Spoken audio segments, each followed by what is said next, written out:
You meet him, and something clicks. He's charming, intelligent, successful, the kind of man who knows exactly what to say and when to say it. Your friends tell you he's perfect. Your family approves. Everything looks right on paper. But deep inside, in that place you try to ignore, something feels off. Maybe it's the way he subtly corrects you in public, or how his compliments always come with a small sting attached, or the fact that you find yourself constantly trying to prove your worth to him. You tell yourself you're overthinking, that you're lucky to have someone so accomplished interested in you. But 3 months later, you're crying in your car after another conversation, where somehow you ended up apologizing for his behavior. 6 months in, you don't recognize the confident woman you used to be. And the worst part? You still can't bring yourself to leave because you keep thinking if you just love him better, communicate clearer, try harder, he'll finally become the man you saw that first night. This isn't a story about you making bad choices. This is about a psychological trap so sophisticated that the smarter you are, the harder you fall into it. Intelligence doesn't protect you from toxic relationships. It actually makes you more vulnerable to them. Research shows that women with higher cognitive abilities are disproportionately represented in relationships with narcissistic partners. This isn't because smart women are foolish about love. It's because the very traits that make you successful become weapons used against you. Your ability to see potential in people, your talent for problem solving, your capacity for deep analysis, these aren't weaknesses, but in the hands of someone who knows how to exploit them, they become the bars of your cage. The truly dangerous men aren't the obviously abusive ones that every woman can spot. They're the ones who present as intellectual equals, who engage you in stimulating conversation while systematically undermining your emotional reality. The trap begins with intellectual seduction. He doesn't just compliment your appearance, he engages your mind. He asks about your work, your ideas, your ambitions. He debates with you, challenges you, makes you feel like finally someone can keep up with you intellectually. For smart women who've spent their lives being told they're too much, too intense, too analytical, this feels like coming home. He mirrors your values, shares your taste in books and films, speaks your language. But here's what's actually happening. He's conducting reconnaissance. Every conversation where you reveal your deepest beliefs, your insecurities disguised as philosophical discussions, your family wounds wrapped in casual anecdotes, he's building a psychological profile. He's learning exactly which buttons to push and which vulnerabilities to exploit later. This isn't connection, it's information gathering. Smart women are trained from childhood to solve problems through analysis and effort. You got good grades because you studied hard. You advanced in your career because you worked strategically.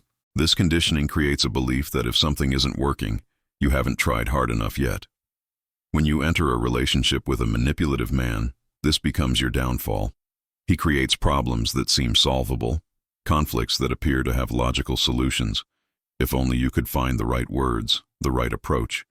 You apply the same problem-solving skills that work everywhere else. You analyze his childhood to understand his behavior. You read relationship books to improve communication. You modify your approach based on his feedback. But here's the trap. You're trying to solve a puzzle designed to have no solution. His difficult behavior isn't a problem to be fixed. It's a feature of his personality that serves his need for control. Every hour you spend trying to crack the code is an hour you stay engaged in a relationship that's destroying you. The intellectual narcissist specifically targets smart women because you provide narcissistic supply wrapped in credibility. When a successful, intelligent, accomplished woman chooses him, it validates his inflated self-image. You become a trophy that proves his superiority, not because of your looks, but because of your brain, your achievements, your social status. But while he needs your intelligence to validate him, he also needs to diminish it to maintain superiority. This creates the maddening push-pull dynamic. One day he's praising your brilliant mind. The next day he's subtly implying you're too emotional to think clearly, or suggesting your success was mostly luck. You find yourself on an emotional roller coaster, never quite sure which version is true, constantly trying to get back to those moments when he saw your worth. There's a manipulation tactic that works exceptionally well on analytical minds called crazy-making.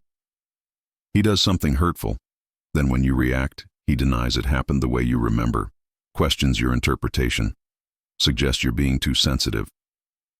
Your intelligent mind knows something is wrong. You can sense the manipulation, but you can't quite define it. So you do what smart people do. You gather evidence. You start remembering conversations in detail, maybe even writing things down, replaying interactions to analyze them. You present your case logically, with examples and specific instances, but instead of the productive discussion you expect, he flips it. Suddenly, you're the crazy one for keeping track, for being unable to let things go, for turning everything into a big deal. Your intelligence becomes proof of your instability. He tells you that you overthink everything, that you're too intense, that your mind makes you imagine problems that don't exist. Do you find yourself constantly explaining and re-explaining your feelings, hoping that if you just find the right words, he'll finally understand? Drop a comment saying, "I just want to be heard," if this resonates with you, because your experience matters and sharing it helps other women realize they're not alone in this struggle. Sometimes just naming what we're going through takes away some of its power over us. Smart women fall for the potential trap because you're trained to see patterns and project outcomes. You can look at situations and see what they could become with the right guidance.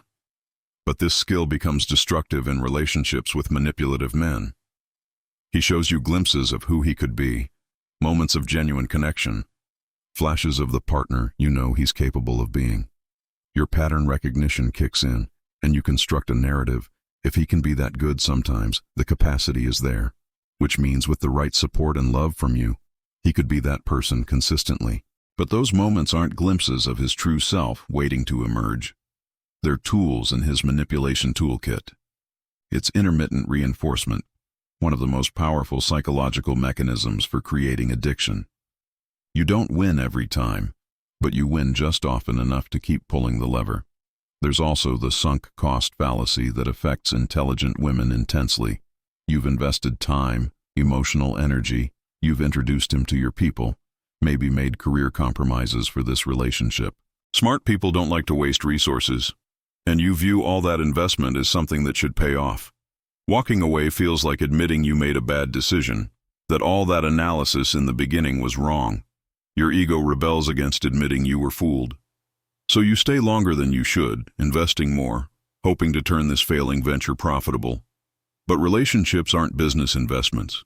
People aren't projects that succeed if you just allocate enough resources.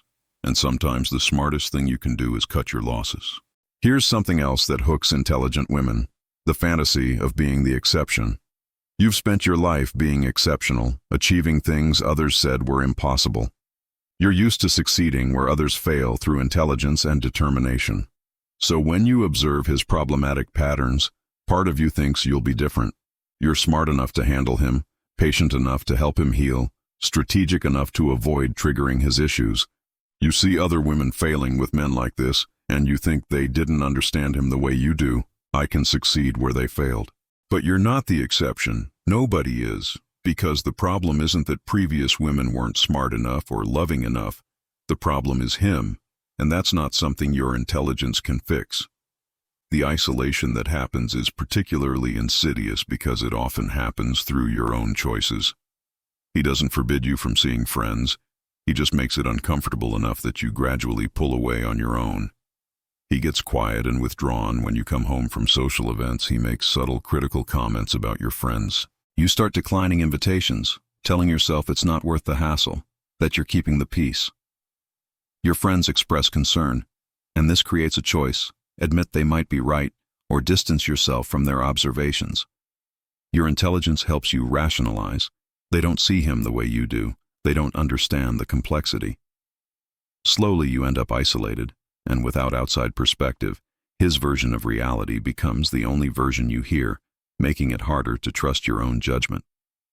If you've been nodding along to any of this, if you've felt that uncomfortable recognition that I'm describing your relationship or a past relationship you finally escaped, understand something crucial. This isn't about you being stupid or weak. This happened because you're smart and capable. The problem was never your intelligence. It was that you encountered someone who knew how to weaponize it against you. And here's what your intelligence actually gives you that will save you: the ability to see patterns once they're pointed out, the capacity to learn from information, the courage to face uncomfortable truths, and the strategic thinking to plan your exit safely. If this video resonated with you, you're not alone. Thousands of smart, accomplished women have walked this path and found their way out. Hit that like button so this reaches more women who need to hear this, and subscribe to this channel, because we're building a community where women can learn to recognize these patterns before they're too deep in, where we share the psychology behind manipulation so you can protect yourself. You deserve relationships where your intelligence is celebrated, not exploited, where your empathy is reciprocated, not manipulated, where you can be your full self without constantly questioning your reality.